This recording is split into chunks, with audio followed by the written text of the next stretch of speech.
టేస్టీగా ఈజీగా chicken leg piece ఎలా చేయాలో ఈ వీడియోలో చూసేద్దాం రండి. Hello all, welcome to Subha vlogs.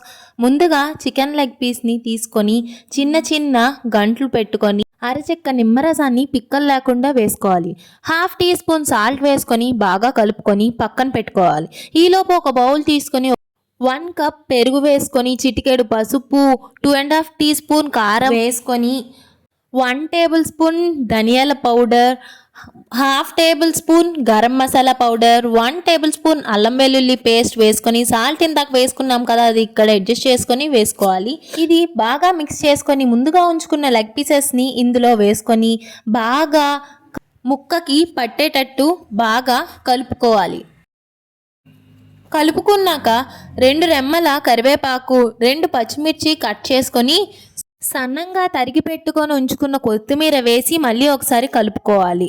కలుపుకున్నాక 1 అవర్ ఫ్రిడ్జ్లో పెట్టుకొని తర్వాత బయటికి తీసుకోండి. తర్వాత స్టవ్ ఆన్ చేసి కళాయి పెట్టి 6 to 7 టేబుల్ స్పూన్స్ ఆయిల్ వేసుకోండి.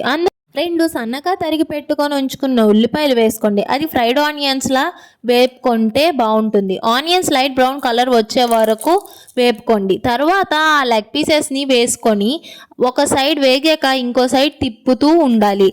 మూత పెట్టుకోవాలి. అలా మధ్య మధ్యలో కలుపుతూ మాడకుండా చూసుకోవాలి. అలా పూర్తిగా వేగిపోయాక ఆయిల్ అన్నది బయటికి తేలుతుంది. ఆ స్టేజ్లో మీరు కరివేపాకు వేసి దించేయండి. అంతే అండి, చాలా టేస్టీగా ఉంటుంది. మీరు ట్రై చేసి కామెంట్ బాక్స్లో పింక్ చేయండి, మర్చిపోవద్దు. Thank you for watching. Do like, share and subscribe Subha vlogs.